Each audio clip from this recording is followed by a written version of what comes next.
अस्सलामुअलैकुम। उम्मीद है कि आपको याद होगा कि पिछली वीडियो में हम लोगों ने इनवॉइस क्रिएट करना सीखी थी। इनवॉइस से मुराद ये होती है कि अगर आपने किसी कस्टमर को सामान बेचा है तो उसे किस तरीके से आप रिकॉर्ड कर सकते हैं, जिसे हमने पिछली वीडियो में डिस्कस कर लिया था।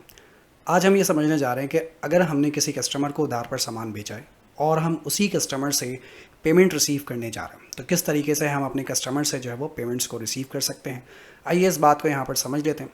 तो यहाँ पर देखिए आपको नज़र आता है न्यू का टैब। यहाँ पर न्यू पर क्लिक करेंगे और यहाँ पर लिखा हुआ रिसीव पेमेंट। ठीक, आप जैसे ही क्लिक करेंगे रिसीव पेमेंट पर आपके सामने एक विंडो ओपन हो जाएगी। दिखाता हूँ कि कैसी विंडो आपके सामने ओपन होगी। कुछ ये विंडो आपके सामने ओपन हो जाएगी। अब जिस कस्टमर से आप पेमेंट रिसीव कर रहे हैं आप यहाँ पे उसे सिलेक्ट करेंगे। फॉर एग्जांपल कि मैंने अगर मिस्टर उमर हनीफ़ को माल बेचा है तो मैं मिस्टर उमर हनीफ़ को यहाँ पर सिलेक्ट करूँगा। अब उससे रिलेटेड जो भी इन्फॉर्मेशन होगी वो यहाँ पर आ जाएगी। तो देखिए यहाँ पर वो आपको बता रहा है कि मिस्टर कस्टमर का नाम है उमर हनीफ़, ये उसका ईमेल एड्रेस है।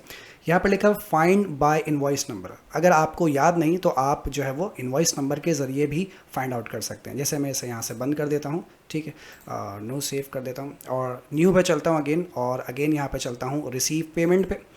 रिसीव पेमेंट पे क्लिक करने के बाद अगेन वही विंडो ओपन होगी और अब मैं यहाँ पे लिख सकता हूँ फाइंड बाय इनवॉइस नंबर। जैसे मैं यहाँ पे क्लिक करूँगा तो अगर आपको इनवॉइस नंबर याद है तो आप यहाँ पर वो इनवॉइस नंबर डाल सकते हैं। फॉर एग्जांपल 001, अगर ऐसा कोई इनवॉइस नंबर है तो वो यहाँ पर उसे ढूंढ कर बता देगा। वो कह रहा है कि नहीं भाई ऐसा कोई इनवॉइस नंबर नहीं है। तो अगर आपको इनवॉइस नंबर याद है और इनवॉइस नंबर के ज़रिए फॉर एग्जांपल कस्टमर आकर कहता है कि भाई मैं आपको पेमेंट करने जा रहा हूँ, आप कहते हैं कि भाई आपका बिल नंबर क्या है। अगर बिल नंबर उसका है तो आप डायरेक्ट बिल नंबर से उसे फाइंड आउट कर सकते हैं। बहरहाल हमें पता है हम किस कस्टमर से पेमेंट रिसीव कर रहे हैं, उमर हनीफ़ से रिसीव कर रहे हैं। तो यहाँ पर उसका नाम, ईमेल एड्रेस ऑटोमेटिकली आ जाएगा। पेमेंट डेट जो आज की डेट होगी वो ऑटोमेटिकली वो डिटेक्ट कर लेगा। आप चाहें तो जो भी डेट डालना चाहें। इसके बाद पेमेंट मेथड क्या होगा, कैश है, चेक है, क्रेडिट कार्ड है, डायरेक्ट डेबिट है। डायरेक्ट डेबिट से मुराद ये है कि डायरेक्ट आपके बैंक अकाउंट में पैसा ट्रांसफ़र हो रहा है।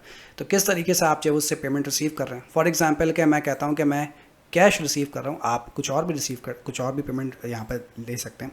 अब वो ये कहता है कि ये जो कैश आएगा वो बेसिकली आपने तो इसे कैश कहा हुआ है लेकिन ये इनमें से किस अकाउंट में जाएगा। तो मैंने कहा ये कैश में ही लिखा जाएगा, यानी इसे कैश में ही ट्रांसफ़र किया जाए। ठीक है जी। अब आइए यहाँ पर लिखा हुआ है कि उसके अगेंस्ट यानी मिस्टर उमर हनीफ़ के अगेंस्ट जो इनवॉइस यहाँ पर जनरेट थी, ये वो इनवॉइस जनरेट है जिसके बारे में आपको बताया जा रहा है कि ये एक इनवॉइस थी, इनवॉइस नंबर 1002।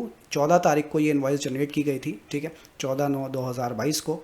और पेमेंट ये 8वें महीने में, अच्छा ये ड्यू डेट थी, सॉरी मैं वही परेशान हो गया। 15 तारीख को ये इनवॉइस जनरेट हुई थी और ड्यू डेट थी इसकी 14/9, यानी कि बहुत टाइम था, लेकिन उन्होंने 18 तारीख को पेमेंट कर दी। अमाउंट था 10,530, ओपनिंग बैलेंस भी यही है। अब इसकी हम पेमेंट रिसीव कर रहे हैं। जैसे आप यहाँ पे चेक करेंगे तो वो पूरा अमाउंट यहाँ पर रिसीव कर देगा। अगर तो आप इस कस्टमर से इस इनवॉइस के अगेंस्ट पूरा अमाउंट रिसीव कर रहे हैं तो ऑटोमेटिकली यहाँ पर आ जाएगा। लेकिन अगर आप कहते हैं कि नहीं मैं इससे पूरा अमाउंट जो है वो रिसीव नहीं कर रहा, फॉर एग्जांपल कि मैं सिर्फ इससे 6,000 रुपये रिसीव कर रहा हूँ, तो आप यहाँ से इसे मिटाकर 6,000 रुपये अपनी मर्ज़ी से भी लिख सकते हैं कि जितना अमाउंट आप उससे जो है वो रिसीव कर रहे हैं। ठीक है जी। तो इस तरीके से आप कह सकते हैं। लेकिन फ़िलहाल मैं कहता हूँ कि नहीं मैं अपने कस्टमर से पूरा अमाउंट रिसीव कर रहा हूँ तो ऑटोमेटिकली पूरा अमाउंट यहाँ पर आ जाएगा।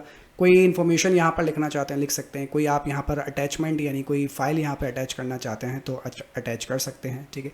इसके बाद अगर आप इसका प्रिंट निकालना चाहते हैं तो यहाँ पर प्रिंट का ऑप्शन है, प्रिंट निकाल कर आप अपने कस्टमर को दे सकते हैं।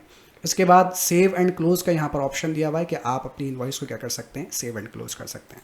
तो यहाँ पर इसे क्या कर दीजिए, सेव एंड क्लोज़ पे क्लिक कीजिए और सेव एंड क्लोज़ पे क्लिक करने के बाद वो कहते हैं कि पेमेंट आपको रिसीव हो गई है।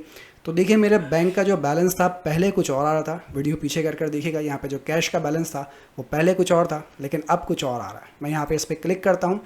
जैसे मैं कैश के अकाउंट पे क्लिक करूँगा मुझे कैश से रिलेटेड जो इन्फॉर्मेशन होगी वो यहाँ पे बता दी जाएगी। वो कहता है कि अभी अभी आपके कैश अकाउंट में 10,530 रुपये जो है वो डिपॉजिट किए गए हैं। ठीक है, ये मुझे बताया जा रहा है कि आपके अकाउंट में अभी अभी 10,530 रुपये डिपॉजिट किए गए हैं। खैर, अच्छा रिपोर्ट चेक करते हैं हम अपनी। रिपोर्ट्स के लिए मैंने आपको क्या तरीका बताया था कि आप अपनी रिपोर्ट्स को कहाँ से चेक कर सकते हैं। नीचे यहाँ पर ऑप्शन है रिपोर्ट्स का, रिपोर्ट्स में जाइए और रिपोर्ट्स में जाने के बाद थोड़ा इंतज़ार करते हैं हम, और जो रिपोर्ट आप चेक करना चाहते हैं जिससे रिलेटेड, देखिए रिपोर्ट्स को ज़रा समझिएगा कि आप किस से रिलेटेड रिपोर्ट चेक करना चाहते हैं। यहाँ पर हम बात कर रहे थे कस्टमर से पेमेंट रिसीव करने की, तो आप यहाँ पर अकाउंट रिसीवेबल जो है वो चेक कर सकते हैं, कस्टमर का रिकॉर्ड। तो ये रहा अकाउंट रिसीवेबल डिटेल, ठीक है। कलेक्शन रिपोर्ट, ये कलेक्शन की रिपोर्ट है। जो भी आप यहाँ पर देखना चाहते हैं वो आप यहाँ से देख सकते हैं। फॉर एग्जांपल मैं यहाँ पर account receivable aging detail check करता हूँ कि क्या कोई रिसीवेबल यहाँ पर शो हो रहा है मेरा या नहीं शो हो रहा। तो यहाँ पर कोई रिसीवेबल शो नहीं हो रहा है। क्यों शो नहीं हो रहा? क्योंकि जितना भी उधार था वो मैं अपने कस्टमर से कलेक्ट कर चुका हूँ, ठीक है। तो अगर कोई यहाँ पर डिटेल होती, कोई उधार बाकी होता तो वो आपके रिसीवेबल में जो है वो शो हो रहा होता। लेकिन क्योंकि कोई उधार बाकी नहीं है कस्टमर के ऊपर, क्योंकि आपने सारा उधार जो है वो उससे कलेक्ट कर लिया, तो इसीलिए जो वहाँ पर शो नहीं हो रहा, ठीक है। तो ये एक छोटी सी कहानी थी। अगर आपको अपने उस कस्टमर से जिसको आपने कभी उधार पर सामान बेचा था, आपको उससे अगर पेमेंट रिसीव करनी हो तो किस तरीके से आप उससे जो है वो पेमेंट को रिसीव कर सकते हैं। मुख्तसर सी बात है, उम्मीद है कि आपको बात समझ में आ गई होगी। इंशाल्लाह मुलाकात करेंगे अगली वीडियो में। तब तक के लिए अपना और अपनी फैमिली का ख्याल रखिएगा। Take care. अल्लाह हाफ़िज़।